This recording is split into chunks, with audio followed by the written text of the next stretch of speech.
Kosha, look, I think that Trump is rightly holding the line. I mean, the Democrats' demands for this shutdown have been absolutely absurd. How do you see this playing out? It's just going on and on.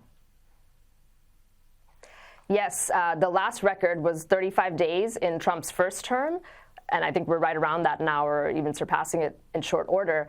And it was definitely a stare down both times, because there's a lot of stuff that the government does that's not useful, and there's jokes going on all the time that, you know, our day-to-day life isn't any worse, so it's great, let the government shut down so that they don't interfere in our lives. But there are some aspects where it does start to hurt everyday people, like traffic control or paying troops or other people that are performing vital services not getting paid. That does start to become a problem.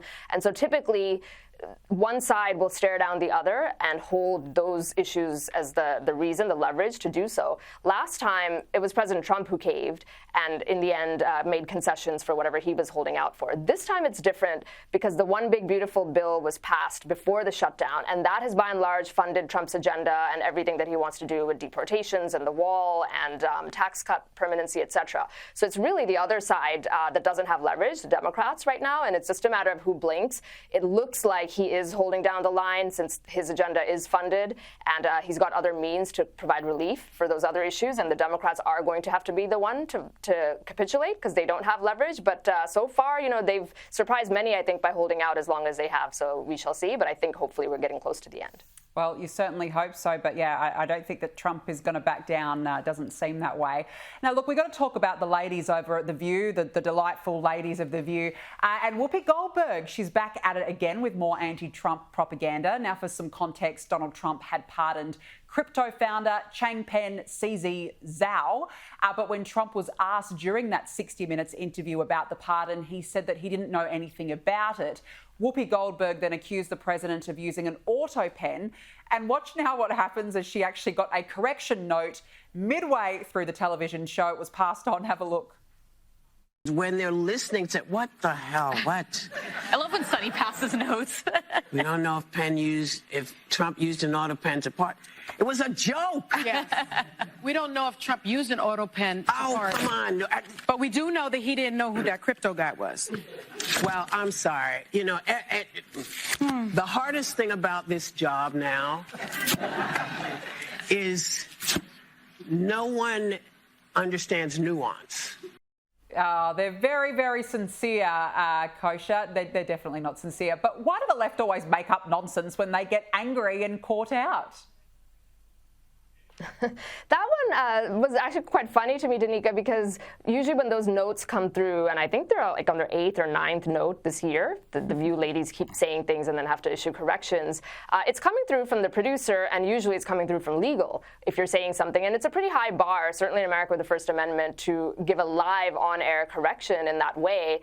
And I've sensed a little bit of insubordination there, where, you know, it was talent, Whoopi Goldberg, against the producer, who probably told Sunny Hostin to write that down, and maybe against their legal team. So that should be interesting to see how that one plays out. But I think everybody is a little bit gun shy, I think, right now, of pulling the trigger, rhetorically speaking, against Trump and his supporters all the time because of these lawsuits that we just talked about, and the fact that they have settled. The View's parent ABC also settled because George Stephanopoulos made incorrect statements about Trump, and that was one example. So I think that they're a little bit on a short leash, if you will, right now, and it sounds like that has really made Whoopi Goldberg, at least in that clip, very, very annoyed. Well, you know what? Time to start talking fact then. You know, there's ways around. If you don't be trigger shy, you know, just tell the truth, I say.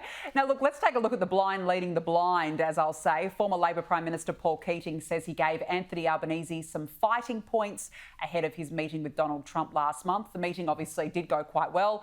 They seemed to get along. So Paul Keating added, quote, "It turned out he didn't have to use them, didn't have to use his talking points, Kosha. But I can't think of anyone worse for the Prime Minister to have advice from."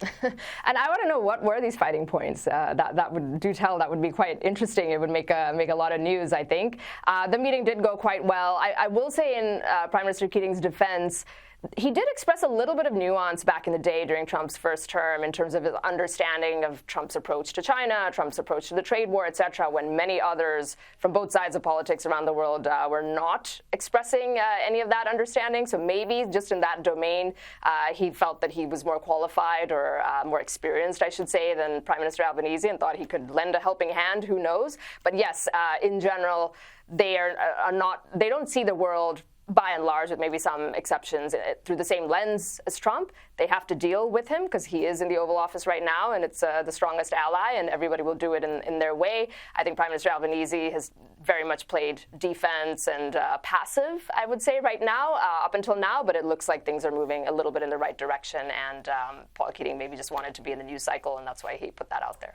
Yes, I agree. He loves to just trot out a couple of news lines every now and then, make himself feel relevant, Kosha.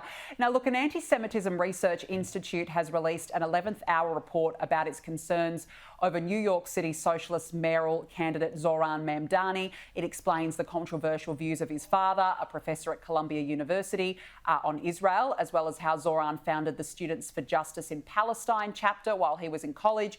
It also details his past statements and positions on it, and lists the anti-Israel individuals who endorse him for mayor. Kosha, by all accounts, he's going to win this. How worried must the Jewish community be? I think, worried, as are business owners, as are just everyday taxpayers, all sorts of people who are going to bear the brunt of his policy agenda, which he has made no secret of throughout this campaign. The interesting thing to me in this, though, is that the Jewish community in New York, which is the largest diaspora of Jewish people outside of Israel in the entire world, live in New York City, just shy of a million of them. 40% of them still support Mamdani, and among the crowd under the age of 45, including Jewish people, support him and are voting for him. So that is the thing over here, I think, that's impossible to ignore, that despite these statements that he's made and these studies that are coming out, they are not lining up against him. They could have voted for Cuomo. They could have supported the Republican candidate, Sliwa. They have not. They're voting him in. And, as the saying goes, you get the government you vote for. And unfortunately, that is what's going to happen here. And they are going to have to suffer the consequences. Yeah, it's going to be an absolute disaster. And, he's trying to get the young vote now, going out to clubs. I just feel like his whole policy is based on vibes, not actual policy. So we'll see how it goes.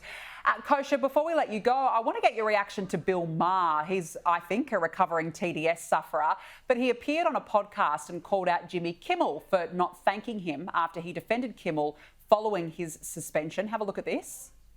Jimmy apparently doesn't like me too much anymore because he thanked everybody but me, and I was adamant about supporting him that week and the next week. My problem with him and hosts like that, quite frankly, they're all quite similar in this regard, is that they're ideologically captured by one side. It's just not what I do or what I'm doing. And there's a reason why half the country feels insulted by them and has turned off to them. Kosha, I thought that was an interesting point that he made at the end there, that he said half the country is turned off. Do you agree? For sure. He is right there. We can see it in the ratings.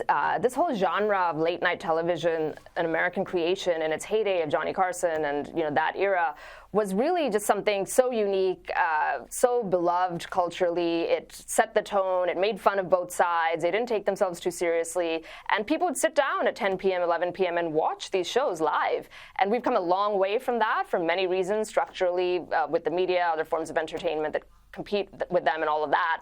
But a big reason is this, that they just somehow devolved from being equal opportunity offenders and comedians to being very politically charged, very much on one side. And yes, half the country that supports the right side of the aisle does not find them funny at all, doesn't find that content worth spending an hour listening to. And Bill Maher, once in a while, he is of the left, but he does pop up here and there and speak sanity and fairness a little bit. And this would be an example of where, he did that. And it sounds like he's really hurt by the fact that he didn't get gratitude publicly from Jimmy Kimmel. Yeah, very, very clear. Kosha Gada, thanks for joining me. Really appreciate your time.